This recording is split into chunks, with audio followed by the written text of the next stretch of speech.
Mga Tagalbay kasi mga Manghilot. Ah? Mga manghilot din. ang Mga taga-albay meron din guys. meron din sa inyo. Yung kasi sa akin, eh, ganito lang. Tapos, yung sinasabi mo ano, yung magtatawas, ayoko yun kasi makamalasan yun sa akin. Binabalikan.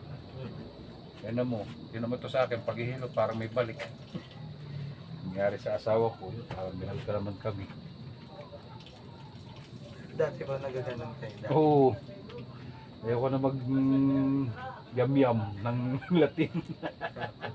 Pero yung langis, merong ano yun, yung kwan kumbaga panopla din. Siyempre may babad. Alam mo yung babad? Kahit din ako mag-yam-yam nun.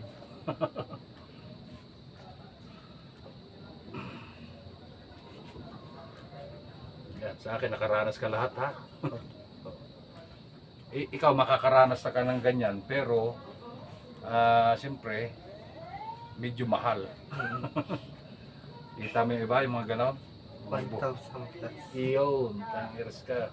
Totoo yun. Eh ganyan lang naman ang pinapaano, yung lagotok na yun. Dito siya. Lambot lang ang katawan. Yung siko, baba. Siko, baba. Siko. Yan, okay. Lambot. Yun. Okay, thank you.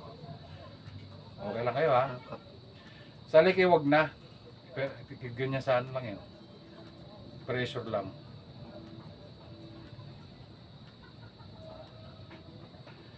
Sa kon lang. At least yung kanina, pag pindot, para ka may kuryente. Nagaground.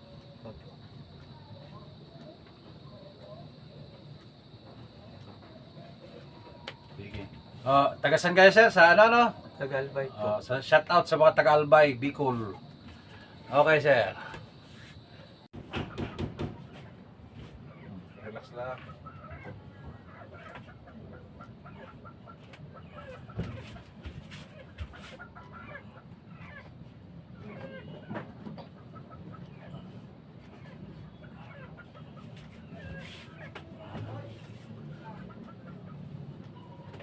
Lamig ka.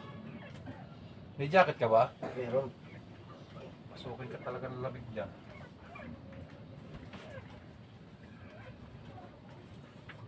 Putak ka na. Ayot siya. Nalay, kaya siguro para kang kuwan. Tinaas ko lang yun. Nalay. Oo. Napapamura ako eh. Pasensya na po kayo ha. Oo. Alang yan talaga.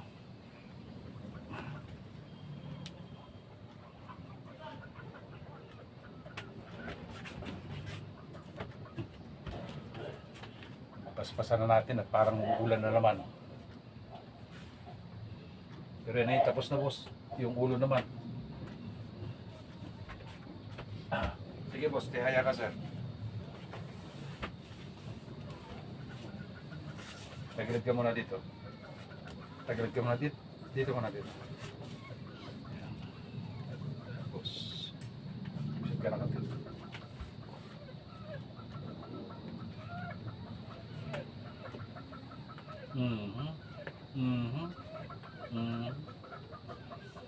Ibig sabihin naglakad ka lang? Kabila.